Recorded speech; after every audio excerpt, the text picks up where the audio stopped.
আসসালামু আলাইকুম, কেমন আছেন সবাই? আল্লাহর অশেষ রহমতে আমিও ভালো আছি। আজকে শেয়ার করব দই চিকেনের সহজ রেসিপি। আশা করি রেসিপিটি ভালো লাগবে। একটি লাইক দিয়ে সম্পূর্ণ ভিডিওটি দেখে নেবেন। এই জন্য একটি হাঁড়িতে এখানে 1 কাপ তেল দিয়েছি, সয়াবিন তেল। তেলটা দিয়ে এখানে একটা মুরগি খুব ভালোভাবে কেটে ধুয়ে পরিষ্কার করে নিয়েছি। এখন আমি মুরগিগুলো তেলের মধ্যে দিয়ে উল্টে পাল্টে 2-3 মিনিটের মতো ভেজে নেব। জাস্ট রঙটা একটু চেঞ্জ হবে, ওই পর্যন্তই ভেজে নিতে হবে, এর চাইতে বেশি ভাজা যাবে না। এই তো দেখতে পাচ্ছেন আমি 3-4 মিনিটের মতো একটু ভেজে নিয়ে তুলে নিয়ে এখানে বড় সাইজের একটি পেঁয়াজ কুচো আর হচ্ছে 1 ইঞ্চি পরিমাণ আদা কুচি, একটি রসুন কুচি হাফ দিয়েছি, মানে একটা রসুনের অর্ধেক, আর হচ্ছে 10-12টি কাজু বাদাম, 3টি কাঁচামরিচ দিয়ে আমি 3-4 মিনিটের মতো ভেজে নিয়েছি।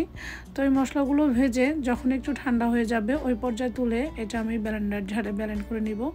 চাইলে শিলপাটায় বেটে নিতে পারেন। এরপরে এখানে আমি দিব 3-4টা এলাচি আর হচ্ছে লবঙ্গ, গোলমরিচ আর 1 ইঞ্চি পরিমাণ একটি দারচিনি দিয়ে আমি মশলাগুলোকে 1 মিনিটের মতো ভেজে নিব।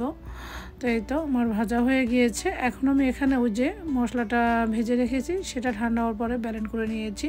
সেই পিউরিটুকু দিয়ে এখানে 10-12 মিনিট ধরে এই মশলাটাকে একদম ভালোভাবে কষিয়ে নিব। যখন তেলটা ছেড়ে দিবে ওই পর্যায়ে বুঝতে হবে যে মশলাটা একদম ভালোভাবে কষানো হয়ে গিয়েছে।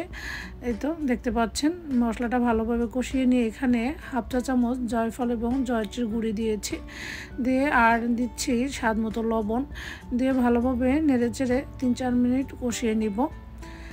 এই তো মশলাটা যত ভালোভাবে কষাবেন রান্নাটা তত বেশি মজার হবে। তো যারা ধৈর্য ধরে এই পর্যন্ত আমার ভিডিওটা দেখা শুরু করেছেন, একটি লাইক দিতে ভুলে গিয়েছেন, প্লিজ একটি লাইক দিয়ে সম্পূর্ণ ভিডিওটি দেখে নেবেন।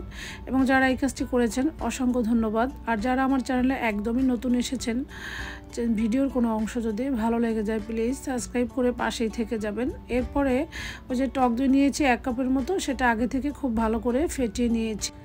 এরপরে চুলার আঁচটা একদম কমিয়ে দিয়ে ফেটানো টক দই দিয়েছি, কারণ মশলা গরম অবস্থার মধ্যে টক দই দিলে সেটা ফেটে যায়, তখন আর সেটা দেখতেও ভালো লাগে না। এরপরে আমি মশলাগুলো আবারও অফ ক্যামেরায় 10 মিনিটের মতো কষিয়ে নিয়েছি।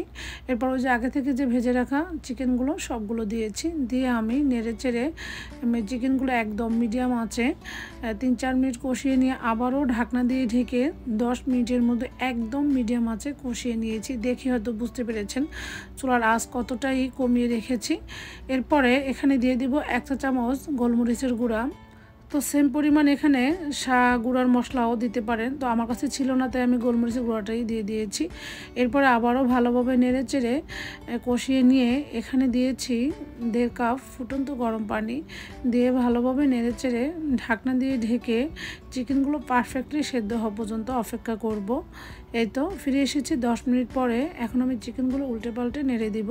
তো দেখা যাচ্ছে চিকেনগুলো 80% সেদ্ধ হয়েছে। তো এখানে এখন আমি টক দইয়ের ব্যালেন্স ঠিক রাখার জন্য চিনি দিয়েছি স্বাদ মতো, আর হচ্ছে ভাজা জিরার গুঁড়া দিয়েছি, দিয়ে আবারও ভালোভাবে নেড়ে চেড়ে ঢাকনা দিয়ে ঢেকে আবারও 5 মিনিটের মতো রান্না করেছি অফ ক্যামেরায়। তো এরপরে ঢাকনা দিয়ে ঢেকে রেখেছি 4-5 মিনিটের মতো। এখন আমি গরম গরম সার্ভ করব। দেখুন মানে ঝোলটা কতটা ক্রিমি হয়েছে। তো দই চিকেন এইভাবে তৈরি করে পোলাও, সাদা ভাত সব কিছুর সাথে খুবই যায়, বা রুটি পরোটার সাথেও খেতে পারবেন। তো আশা করি রেসিপি ভালো লেগেছে। আজকের মতো তাহলে এখানেই বিদায় নিচ্ছি। আল্লাহ হাফেজ।